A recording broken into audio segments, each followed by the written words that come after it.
Bonjour à toutes, ça fait longtemps. Je réanime un peu ma chaîne qui tournera autour du cheveu, mais pas seulement. Et aujourd'hui, je voulais vous parler de l'importance des protéines dans un régime capillaire, ou plus particulièrement de la balance entre hydratation et protéines. Et dans mes anciennes vidéos, je partageais des recettes cosmétiques et en les regardant, on pourrait penser que c'était des recettes de cuisine. J'utilisais par exemple de l'huile d'olive, de l'huile de coco, de l'huile d'avocat et aussi des bonbons. Il est vrai que j'ai tendance à comparer le régime alimentaire au régime capillaire, donc chacune a son équilibre. C'est à peu près la même chose pour le cheveu. Le cheveu a besoin d'eau et de protéines. En fait, le cheveu est fait de kératine, et donc la kératine c'est une protéine, et c'est la même protéine qu'on le retrouve dans les ongles notamment. Et ce qui est important de voir, c'est que la kératine associée à l'eau intervient notamment dans l'élasticité du cheveu. Et cette balance nous permet de comprendre le contraste entre solidité et souplesse. Les protéines apportent une certaine solidité aux cheveux, c'est-à-dire la kératine apporte une solidité aux cheveux, alors que la souplesse elle est atteinte grâce à l'hydratation. Et pour rester dans cette comparaison entre le régime alimentaire et le régime capillaire, on a souvent tendance à les comparer aux pâtes. Alors ça pourrait paraître un peu bizarre, mais en fait c'est une image assez efficace. Par exemple, si on prend des pâtes non cuites, elles sont facilement cassables.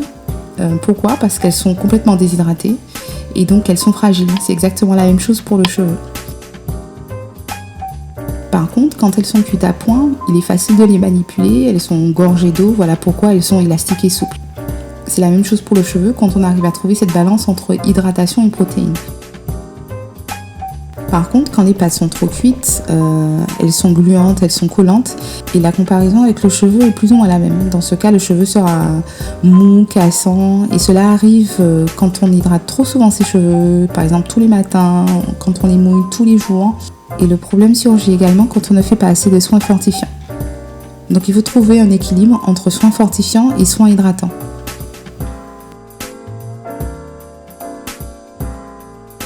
Ici, j'ai choisi plusieurs soins protéinés. Ils ont plusieurs noms, soit soins fortifiants, soins protéinés, soins pour cheveux abîmés. L'idée est avant tout de regarder la liste des ingrédients. Sinon, il est possible de faire soi-même ces soins protéinés en rajoutant des protéines hydrolysées, c'est-à-dire des protéines qui ont été cassées en petits morceaux, en peptides. Ainsi, elles pourront pénétrer la fibre capillaire. Il y a par exemple la phytokératine, c'est juste de la protéine de blé. Celle-ci vient d'Aromazone et c'est une poudre légère, très fine, elle est vraiment très bien. Le problème avec la phytokératine, c'est qu'il faut absolument bien fermer le paquet parce que la poudre, elle avait tendance à devenir compacte au contact de l'air et j'ai remarqué qu'ils ont doublé la fermeture, donc ça c'est une bonne chose. Sinon, il y a aussi les protéines de riz, ce sont aussi des protéines hydrolysées. J'avais laissé au frigo, d'où l'aspect de la bouteille. Il y a aussi les protéines de soie que vous pouvez trouver à Aromazone ou vous pouvez aussi commander sur d'autres sites. Alors oui, l'œuf est particulièrement riche en protéines, mais le parmesan en contient encore plus. Donc autant mettre du parmesan sur les cheveux, mais ce n'est pas ce qu'on cherche. Ce qui est important de mettre, ce sont des protéines hydrolysées. Et pourtant, vous trouverez sur internet de nombreuses recettes protéinées avec l'œuf comme base. Certaines recettes sont des mélanges d'avocat avec un œuf, de la mayonnaise, accompagnée d'une crème capillaire quelconque. D'autres recettes intègrent du lait avec des humectants tels que le miel. Et en faisant cette vidéo, je me suis posé la question de savoir comment cette pratique de poser un œuf comme soin capillaire s'est formée. Et puis c'est répandu comme étant un soin protéiné.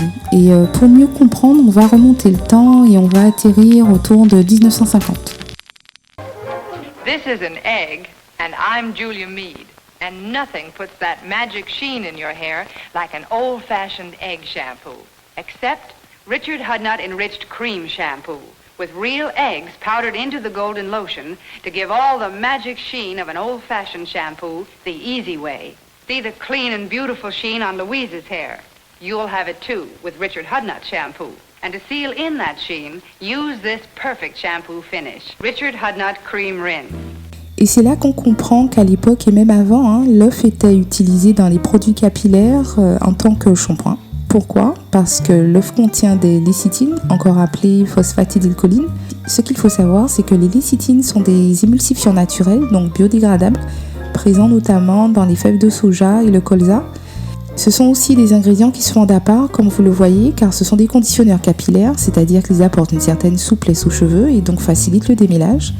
Les lécithines sont intéressantes en tant que tensioactifs car elles vont permettre de lier les phases aqueuses et les phases grasses, telles que l'eau et l'huile par exemple. Et en s'accrochant à la crasse, à l'huile ou aux impuretés, ces derniers vont s'en aller avec le rinçage. Et donc une recette classique de shampoing était de mettre un œuf et de le mélanger avec un filet d'huile comme émollient et un peu de citron pour diminuer le pH.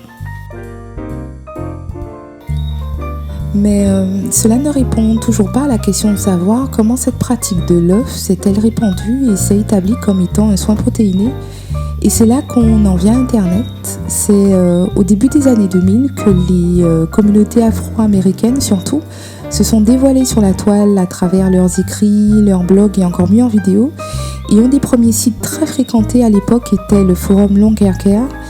Il a maintenant beaucoup perdu de son influence. YouTube, Facebook, Instagram et autres ont pris le relais. Mais à l'époque, il engendrait des masses de connexions et d'abonnés.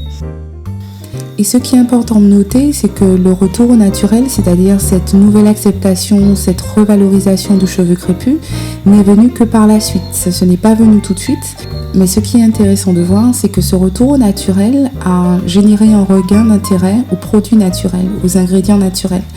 Et donc, les femmes ont commencé à partager des recettes avec des ingrédients naturels, dont celle de l'œuf. Il y a eu donc cette logique entre produits naturels, cheveux naturels, et qui continue encore aujourd'hui avec l'utilisation de l'eau de riz. Mais surtout, les marques ont pris le relais en mettant en avant des produits sans sulfate, sans silicone, etc. Elles ont suivi le mouvement.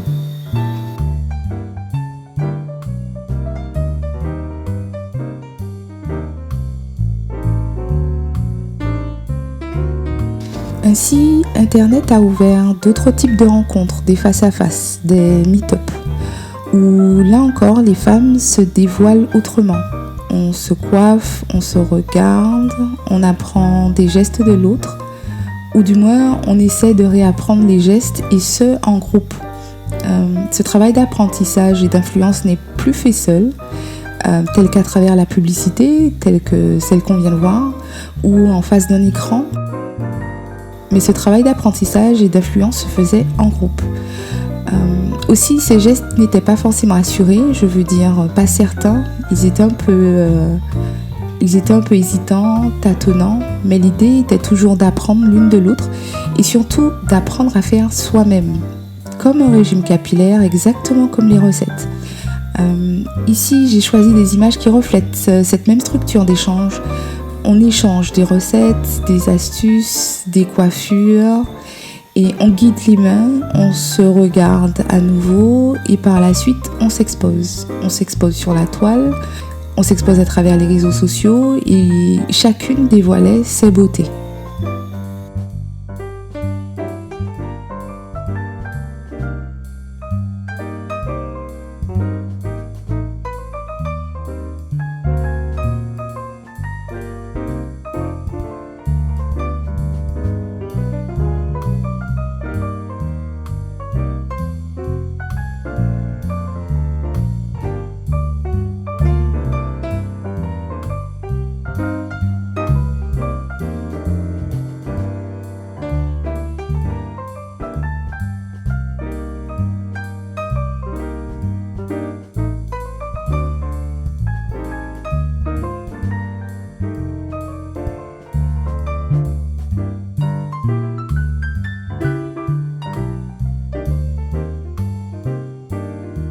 Vous me direz sans doute que jusque-là, je n'ai répondu que partiellement à la question. On pourrait me dire qu'avant, nos mères et nos grands-mères ne s'embarrassaient pas à faire des soins fortifiants alambiqués, à concocter des soins protéinés, à acheter des hydrolysats. Et d'ailleurs, les hydrolysats n'existaient pas à l'époque. Nos grands-mères ne s'embarrassaient pas à faire attention à la balance hydratation-protéines, à équilibrer le pH et à faire je ne sais quoi. Et c'est vrai.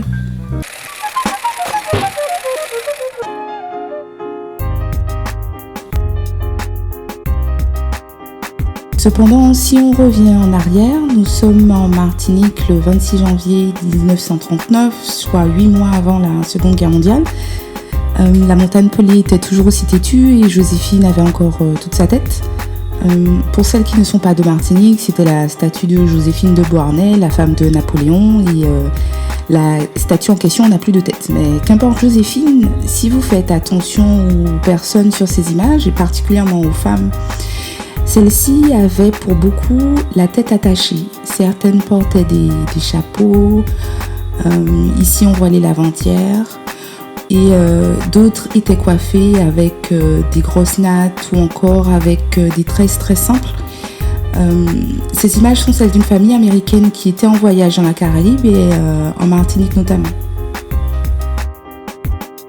Là, on voit que le mode de vie était différent, les coiffures étaient différentes, les habits étaient différents. C'est-à-dire que le style, la coiffure et les soins s'articulaient autrement.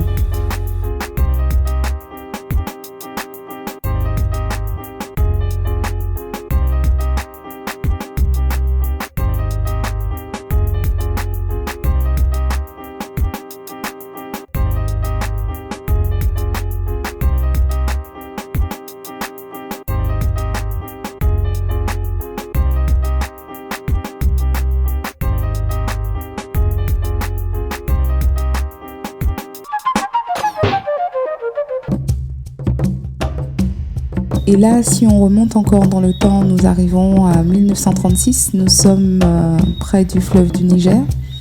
Et là aussi, on remarque que selon la communauté et la géographie, ces femmes et ces hommes avaient des coiffures spécifiques et les soins s'articulaient autrement. Là, on remarque qu'ils s'articulent en groupe, entre un homme et une femme. Donc non, il n'y avait pas de soins protéinés, mais nous vivons à une autre époque. Les cheveux sont colorés, décolorés, défrisés, lissés, wavés, bref. Notre mode de vie et de consommation a changé. À cela s'ajoute le fait que nous utilisons des produits qui contiennent toutes sortes d'agents agressifs, corrosifs, tels que le sodium lauryl sulfate, que l'on retrouve dans les shampoings notamment, ou des produits colmatants tels que les silicones, les huiles minérales, les parabènes et j'en passe. Bon gré, mal gré, notre mode de vie a changé et nos besoins aussi.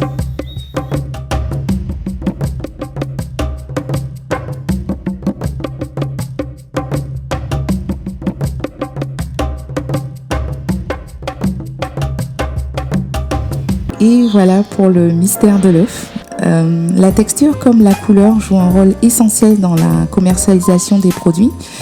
Voilà pourquoi vous verrez souvent des produits protéinés appelés Air Mayonnaise de couleur jaune. Cette couleur s'associe à celle de l'œuf et donc à cette bonne vieille recette de l'œuf. Et d'ailleurs, en parlant de marketing, je prépare une vidéo sur ce sujet qui, j'espère, vous intéressera. Quand je filmais cette vidéo, notamment quand je filmais les protéines, j'ai remarqué ce petit bâton sur la feuille. Mais en fait, c'est un phasme bâton. C'est un insecte dont le corps ressemble à un petit morceau de bois très allongé. Et il est devenu très rare en Martinique. C'est une autre comparaison que je voulais faire. Il est difficilement détectable, notamment par les oiseaux, parce qu'il se déplace très lentement et il est d'ailleurs très rare de le voir se déplacer. Il est resté posé sur la feuille jusqu'au coucher du soleil et le matin, il n'était plus là. Et la comparaison avec le régime capillaire est plus ou moins la même. L'idée est de trouver des éléments qui imiteraient ce que la nature nous a donné. Un cheveu défrisé ou décoloré a besoin de soins protéinés, car les protéines du cheveu ont été endommagées. Et en faisant les soins, les protéines hydrolysées pénétreront la fibre, ce qui permettra à court terme de renforcer le cheveu. Et là, on parle de court terme. Un soin ne suffit pas, il faut en faire régulièrement. Voilà pourquoi on parle de régime capillaire.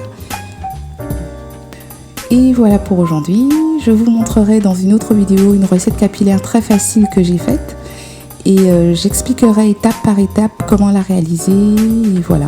Notez qu'ici, je ne suis restée qu'en surface. Il y a plein de points à détailler que je disperserai ici et là dans d'autres vidéos. Et donc voilà pour aujourd'hui. Merci beaucoup. N'hésitez pas à vous abonner, à cliquer sur le pouce j'aime et à bientôt. Peace.